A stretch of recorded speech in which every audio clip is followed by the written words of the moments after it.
You ready?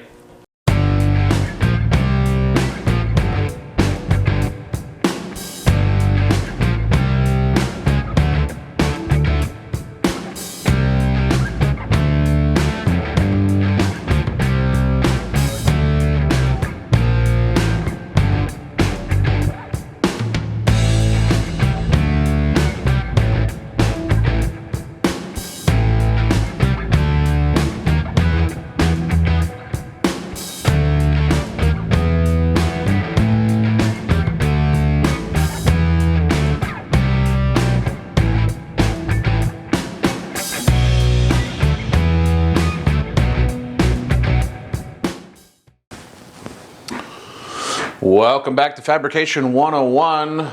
It's great to see you guys here. I hope everybody's doing well.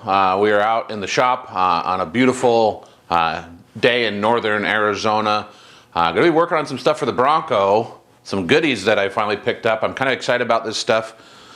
This is a Rugged Radio's digital mobile radio and an intercom system that allows you to Bluetooth to your phone so that you can listen to music and take phone calls as you're driving down the road. Because one of the things with my Bronco here is that with the 4BT in it, it's kind of loud, honestly. And while it's not too bad when you're just cruising around town or on short trips or even just on the trail, when you're driving for a long period of time or trying to talk to somebody in the passenger seat, it's a little loud and it gets a little tiring trying to talk over the motor and all that stuff. So I picked this stuff up, and I don't have any kind of music in this thing. So I picked this stuff up with the idea that I'd be able to, talk to my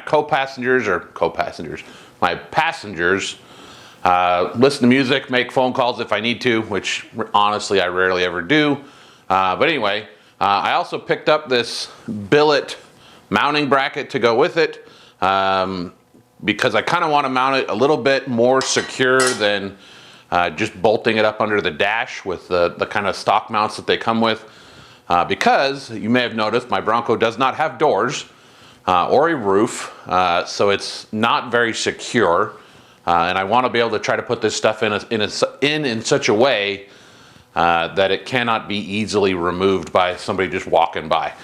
So anyway, I'm going to try to get some of this stuff assembled real quick, and then we'll kind of talk about how I'm going to mount this in the Bronco. All right, so here's what I've come up with. Well, I haven't really come up with anything yet, but let me see if I can set this right here. I'm thinking about trying to mount this kind of up here. Something like this. I need to keep in mind I need to keep room around the back for my cables and connections. Plus, I need to make sure I keep some space around this under here that you can't see, which is my heater.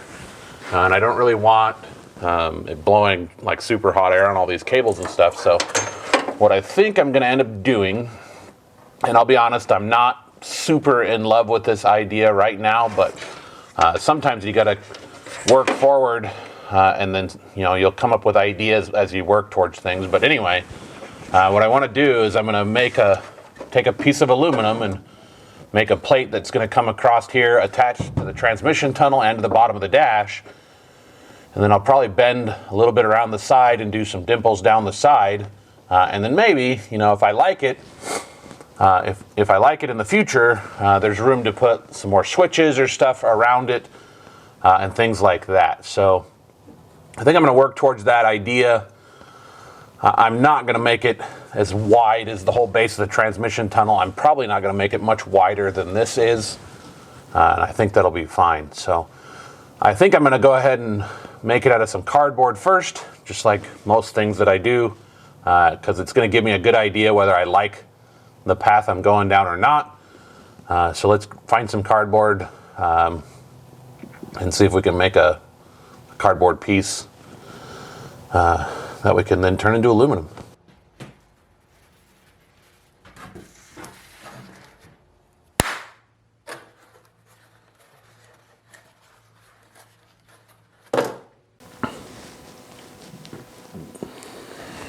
Here's my cardboard template. You can see where the radio is going to go, obviously.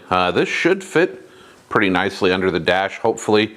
I am going to try and do the front and both side pieces on each side out of one piece, and then these will be added in afterwards. I'll go ahead and weld those in and try and make them look nice.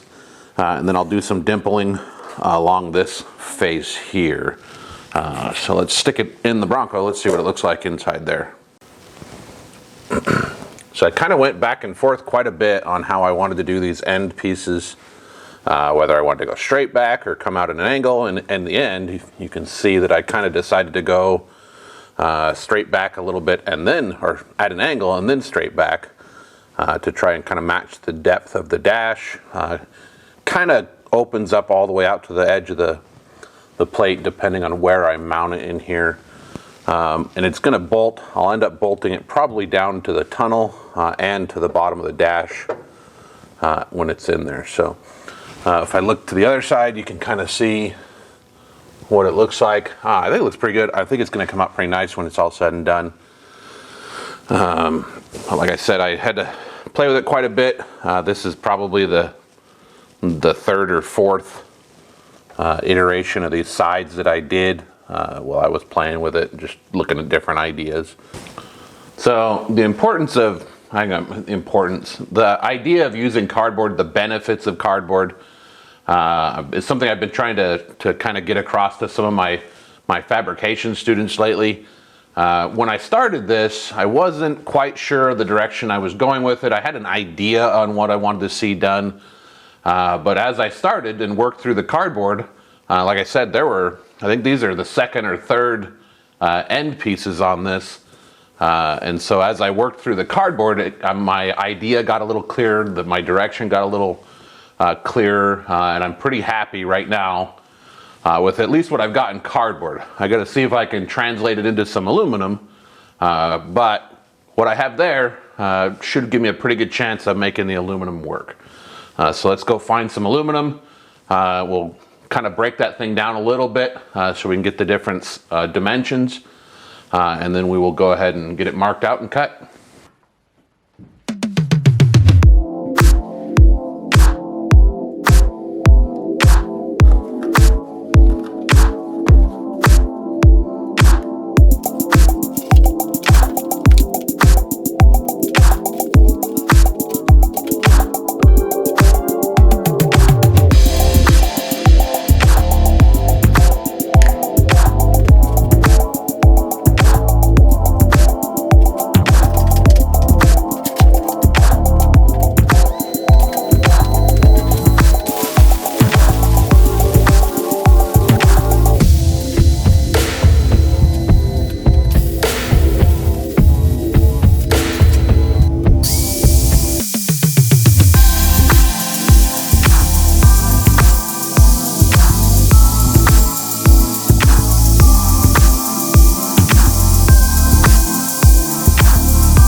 well, it looks like my camera battery died sometime while I was doing those bends, so I'm not sure how much of that you guys got to see me struggle with.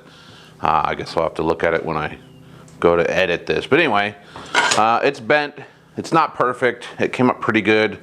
It was a bit of a struggle. One of these days I really do need to get myself a proper break in here.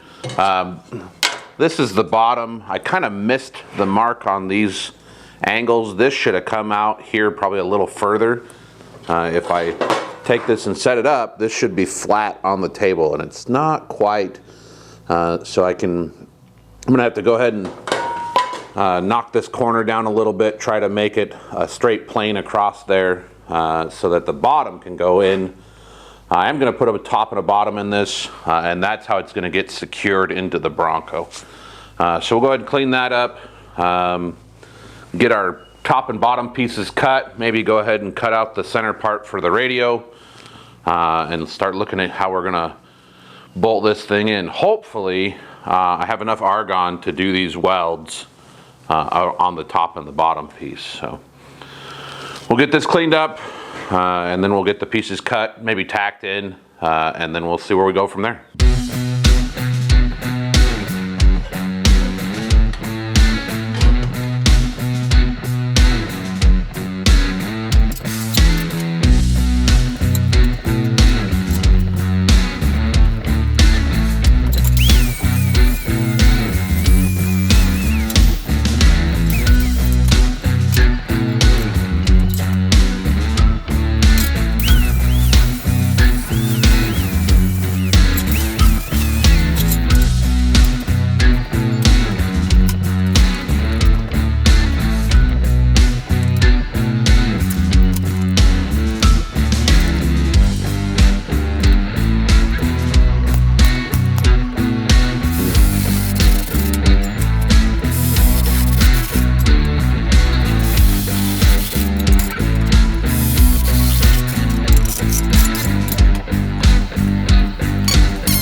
All right, well, we got it all tacked.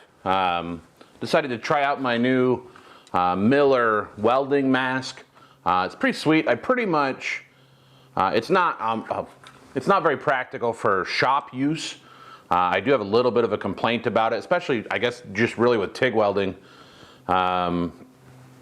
There's no delay for the shade, and on your auto darkening helmets, the delay is how fast it unshades. And when I was doing this, when I would do my tack weld and stop, it would unshade almost automatically. And so while I'm holding the tungsten, I'd still get the very bright tungsten kind of flash. And I still have little green dots in my vision right now while I'm doing this. So again, pretty cool mask. I pretty much bought it honestly to have in the Bronco and have it in a bag. It does come with a head sock, which I'm not going to wear in the shop. But I bought it pretty much to have so that I have a mask that I can use when I'm welding if I have to do repairs out in the field. Because I have used like a Premier Power Welder in the past where we had it was a leather hood with just a fixed shade lens like glued into it, which worked, but it kind of sucked because it was super hot because it was leather. And I just wanted to try this. I like this design. Pretty cool, kind of cool looking. But again, I liked it. It worked really well. It's actually probably just because it's brand new that it's nice and clear and easy to see through. But I'm probably going to switch back to my other helmet to finish this out. So we got it all tacked. I do want to make sure it all fits still under the dash. I cut if you noticed when I was cutting these, I cut them. I left the line because I wanted these plates to fit down inside of this piece so that I could do a nice, like a half lap joint fit up and weld these up and make sure they all fit properly. And it looks pretty good so far. I did notice when I test fitted it a little earlier that either this is a little crooked or my dash and my floor are not parallel. Because it doesn't quite fit perfectly, but I think it'll be okay once it's all kind of bolted in there. So let's go see if this fits under the dash, and then we'll do a little bit more work before we're ready to finish weld it, and then we'll get it finish welded, put a bunch of holes in it so that we can bolt everything in. I'm going to do probably 3 bolt holes on the top and the bottom, and then nut cert through the floor and maybe even up into the dash. So that I have a way to secure this thing into the Bronco. Let's go to the Bronco. All right, let's see how this fits in here. Looks like it fits pretty good. This tack weld there is a little tall, so I guess I'm gonna have to file that one down a little bit. But other than that, I think it's good enough that we can go ahead and get it welded. Should look pretty clean when it's all said and done. All right, before I weld this, I want to hit it with my Eastwood Contour SCT surface contouring tool. This is what I like. I like this it's really good for cleaning paint off of cars and panels and stuff like that. I like to use this Scotch-Brite pad to kind of give my aluminum a brushed look, and I want to do that before I go ahead and weld it. And I should have done it earlier. I didn't. I would have been nice to do it before I did my dimples. But I didn't want to do it and then scratch everything all up while I'm fumbling around. So I'm going to do it now, then I'll wipe everything down again with the acetone. And then hopefully my gas supply will survive long enough for me to run these welds. So let's get this thing fixtured or set up somehow so it's not going to move around on me. And then we will get it cleaned up and welded.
It's all welded up.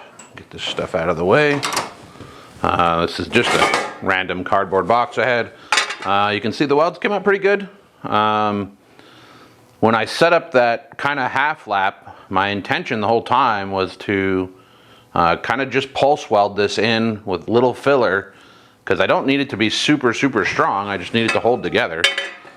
This side kind of got a little foobarred. I guess I didn't get the material clean enough from the plasma cut edge on there.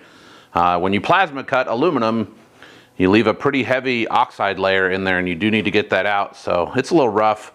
Unfortunately, that's the top one too. That would have been nice if that would have been the bottom. I wouldn't have minded so much. So I'll clean that up a little bit, but you really won't be able to see much of it once it's under the dash. So I'm gonna let this cool off a little bit, go grab some lunch, and then maybe we'll get this sucker bolted in.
Well, it's in there. It looks pretty good. I'm super pleased with the results. It's not quite 100% done yet.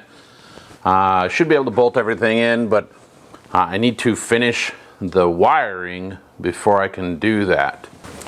Unfortunately, that's going to have to wait till another time because I need to order some additional pieces for the wiring. So I have long enough cables and that kind of stuff. They should be here in a few days, but it is what it is. So we're going to end this off there. There are a couple other things I've added in case you haven't or don't follow my Instagram for this thing. I have recently peeled the vinyl off the hood and painted it black. And there was nothing wrong with the vinyl itself. The problem was with my installation of it. There was a part over here where I'd messed up and I didn't get the vinyl down right, and it was starting to peel pretty badly. And really the only way to fix it properly would be to peel it all off, at least in my mind, peel it all off and then redo it. So instead of redoing it, I just decided to go ahead and sand the hood down, prep it, and paint the whole thing this satin black that I've been using on everything else. I'll be honest, I really like the way this came out. I think it looks pretty killer with the little bit of camo on the fenders, around the windshield and that kind of stuff. I think it looks pretty amazing. So hopefully my next video will be with this thing out on the trail here in a couple of weeks at the Arizona Classic Broncos Stampede, which I'm pretty excited about. I used to do a lot of off-road rock crawling. It's been a while.